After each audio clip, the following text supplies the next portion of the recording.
শুভ সকাল বন্ধুরা, কেমন আছো সবাই? আশা করছি সবাই অনেক অনেক ভালো আছে। আর আমি অনেক ভালো আছি। তনিমা কিঞ্জি ব্লগে তোমাদেরকে অনেক অনেক ভালোবাসা। তো এখন এসেছি বাড়ির পিছনের দিকটাই। এই যে অবস্থা দেখেছো, পুরো পাতা ঝরে সব এখানে ভর্তি হয়ে গেছে। এই যে আর এদিকে গরু বাঁধা আছে আমাদের, আর ওটা হচ্ছে মামিদের বাড়ি। পুরো অবস্থা খারাপ। এই যে ঘরের পিছনটা আমাদের, পুরো অবস্থা খারাপ এদিকে। তো এইটা অনেক অনেক পুরনো গাছ।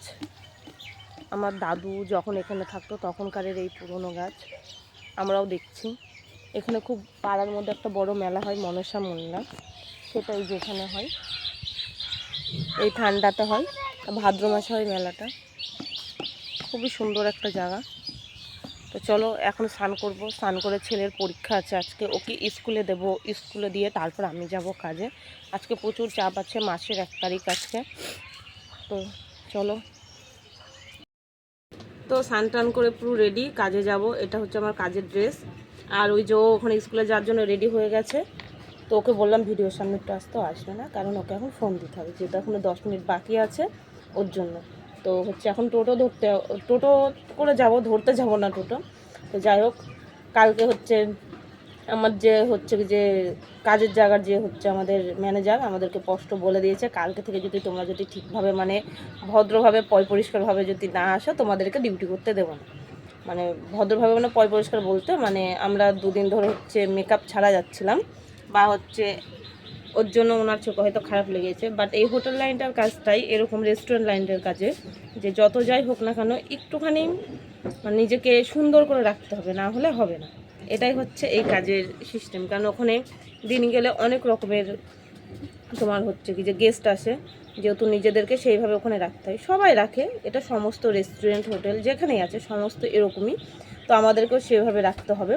তো ভাবলাম, নিজে থেকে তখন মনে হলো যে না, উনি কথাটা ঠিকই বলেছে, যে এরকমভাবে গেলে নিজেদেরকে একটু খারাপ লাগে। তো বাট আজকে একটুখানি লুকটা চেঞ্জ করেছি একটু। তো যাই হোক, সেরকমভাবে করতে পারিনি, যেরকম একটা হোটেল ইন্ডাস্ট্রিতে যেরকম চলে, তো সেরকমভাবে নিজেকে তৈরি করে যাচ্ছি। তো ছেলেকে এখন স্কুলে দেবো, ওর এক্সাম আছে। তো ওখানে এক্সাম দিয়ে ওকে এক্সামের ওখানে দিয়ে তারপরে আমি যাবো স্কুলে। তো চলো, হচ্ছে কিছু ভুলভাল কথা বলে ফেলছি, মানে মাথায় এত চাপ পড়ে গেছে, যেহেতু এখনও টোটো পাইনি ওর জন্য। দেখতে পাচ্ছি এখান থেকে একটাও টোটো এখনও যাচ্ছে না, বাড়ির সামনেই রাস্তা।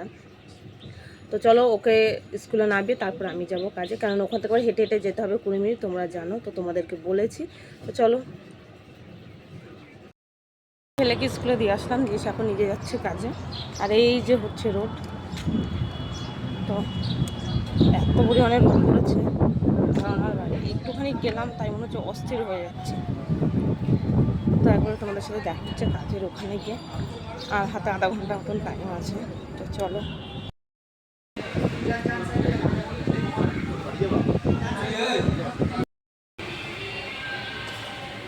এখন হচ্ছে গ্লাস ওয়াইপিং চলছে। দাদা দিকে টেবিলটা ক্লিন করছে, স্পুন আছে ওই দিকে ক্লিন করতে। টেবিল ক্লিন করা হয়নি, এখনও করা হবে।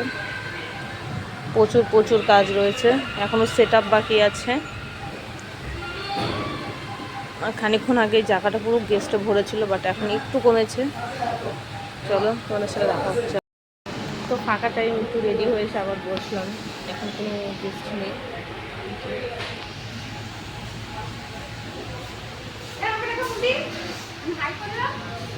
হাই করো আর একবার। তো হচ্ছে ওষুধ দেশে বলছে এই মেয়েটা। যাই হোক, এখন কোনো গেস্ট নেই, পুরো ফাঁকা বসে আছে। বাট একটু পরে প্রচুর গেস্ট হবে, তখন আর বসার এই সুযোগটুকু পাবো না। ব্রেকে ছিলাম 1 ঘন্টা। তো ব্রেকে যাওয়ার সময় তোমার সাথে কোনো ভিডিও নিইনি, কারণ ব্রেকে যেটুকুনি যাই সেটুকুনি ঘুম থাকে ওর জন্য। তো আজকে মনে হচ্ছে বাড়িতে এসে রাত 12টা 1টায় বাজবে। জানি না মানে কদিন এত লেট কেন হচ্ছে। তো যাই হোক, চলো, তোমাদের সাথে পরে দেখা হচ্ছে। তো রাত এখন বাজে হচ্ছে 12টা, আর আমি যাচ্ছি হচ্ছে এখন বাড়ি।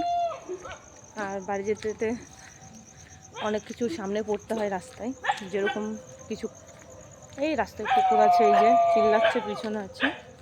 আর আমার হাতে কিছুই নেই, আছে ছেলের একটা এখানে প্রজেক্ট আছে স্কুলে। আমার টাইম হয় না বলে একটা দিদির মেয়েকে দিয়ে করিয়েছিলাম।